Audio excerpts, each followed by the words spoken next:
Howdy, folks. It is Diecastbuffet here again. Today we have one of the most random race-to-win diecast you have ever seen. Yes, it is a Charlotte truck win. I believe the first one ever to be made in the 164 scale. It has been Rhodes. Campers in RV Charlotte race-to-win Ford F-150. Let's go ahead and check it out.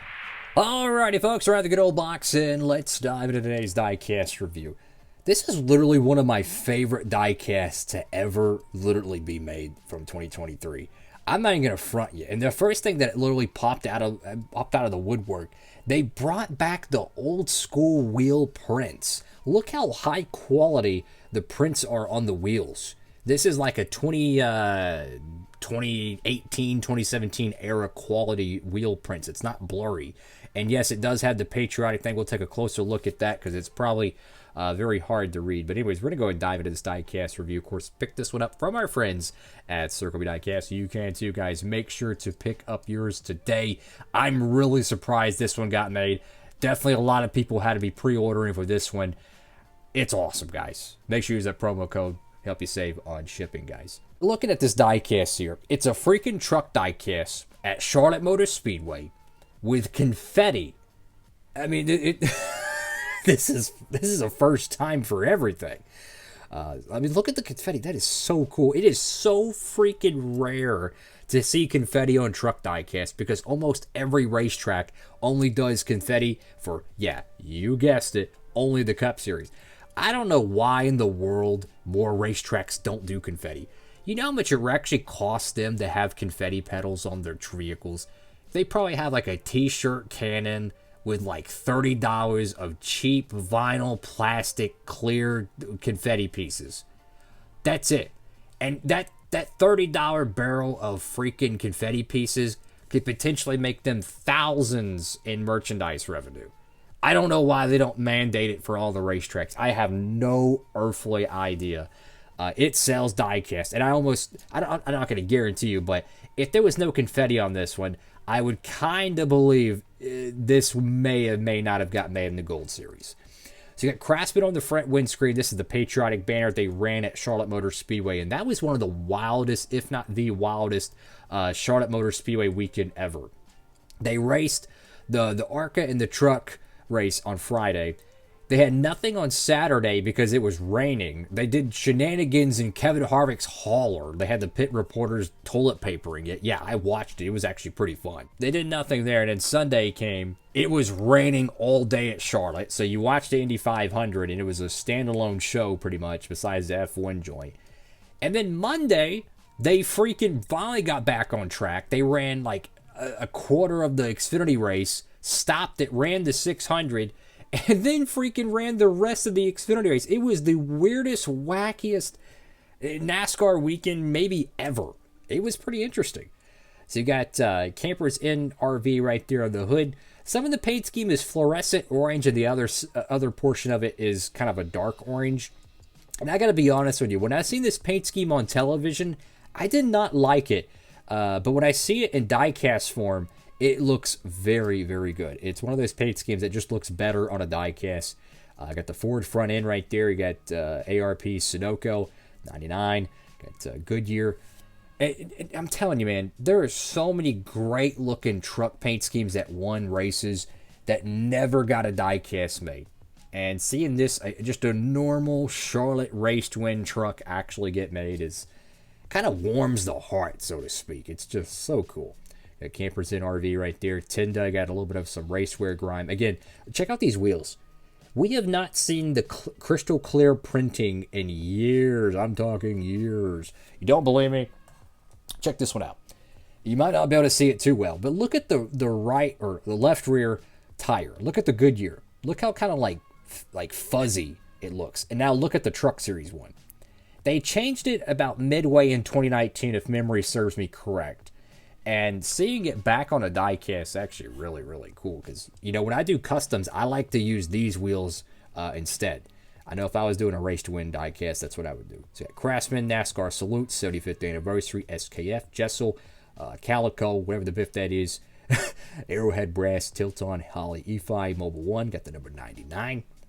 Got the, it's actually not fluorescent, it's just a decal, but it's supposed to be fluorescent, the yellow little corner markers.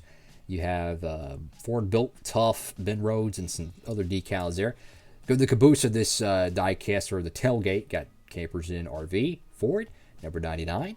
A little bit of some racewear grime there. You can see the pillars for the spoiler. Can I just say how much I love truck diecasts? I want to collect every single truck diecast they ever have.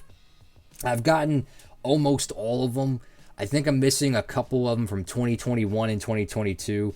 But for the most part, I got probably like 95% of all of them made up to like February 2024. And I love truck diecasts. I freaking love them. Now, this is not one you'll be able to use in your stop motion because it's got confetti all over it, and that would look really goofy. Don't do that. I'm kidding. You do whatever you want. But it's just an awesome piece, man. I love it. Got the little cutout for the Fords, which they've been doing this for so long. Even I remember the BKR days back in the mid-2010s. They had the little cutouts on the door panels to make the windows look more sporty. Reminds me of the Camaros or the Mustangs in the Xfinity series. How they'll have like the fake door handles or like the fake exhaust in the back bumper. You got Rhodes right there in the back window. It's always cool seeing the confetti on the front windshield. And then, of course, you have the bed cover, which has the Fruity Pebble confetti, which looks cool. And this was also a part of the trip, which is the Triple Truck Challenge.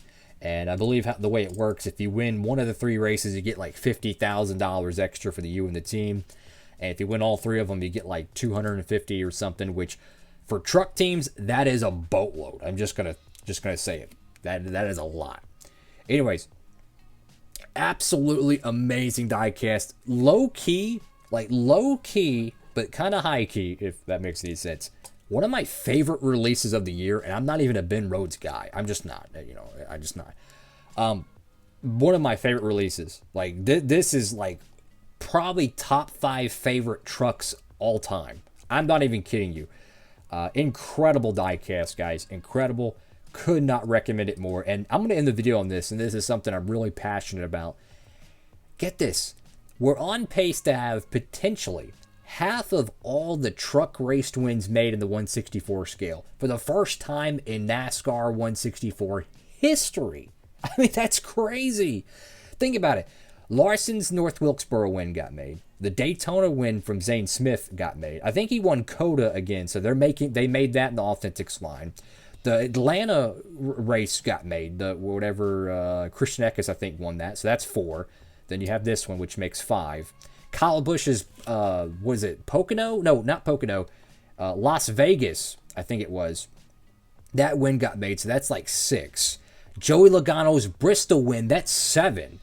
Obviously, they're probably going to make the championship truck for Ben Rhodes. Who knows? If it's not the goofy one with the champion decal on the roof, if it's the actual raced version, that would be like 8. We're probably going to get a couple more, maybe 2, maybe 3 in the Authentics line. So that's going to be about 11 or 12. And then, who knows? Maybe they surprise us with like a Grant Enfinger 164. The Cat won Kansas.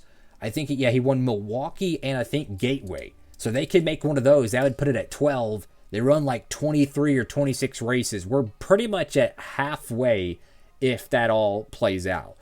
The Authentics Winner Circle line has been a blessing for the 164 collector because there's a lot of paint schemes that would never even see the light of day that are going to get made through that line. And I for the first time in years, I'm actually thinking about going and getting some Authentics cars for the channel because I would love to do some diecast reviews for y'all. And I might go ahead and get some of those. They got me itching to want to buy some. I'm just keeping it real. They finally got me hooked on it again. And I love these truck diecasts. And I've been saying this for years. We need more race to win 164s. The fans love it. I love it. You might be saying, well, if the fans truly love it, why don't they make pre-orders? Well, you could say that for any paint scheme. I mean, how many people actually pre-order? I know a lot of people that collect, they don't pre-order. I don't pre-order either. I just buy whatever's, actually getting made because the pre-order numbers, the goalpost for it is different for each car. One company if they need 2,500, for example, a company might buy 2,000 of those diecasts for the production run, and the 500 needing to make the requirement would have to be up to the consumer. Well, some of them, the company don't even buy any of them, so you need 2,500 individual pre-orders for that one 164 diecast just for it to even see the light of day. So my point is the goalpost for diecast changes depending on the sponsor and the team and all that good jazz. I don't mess with it. I don't do pre-orders. If you do pre-orders, I respect it.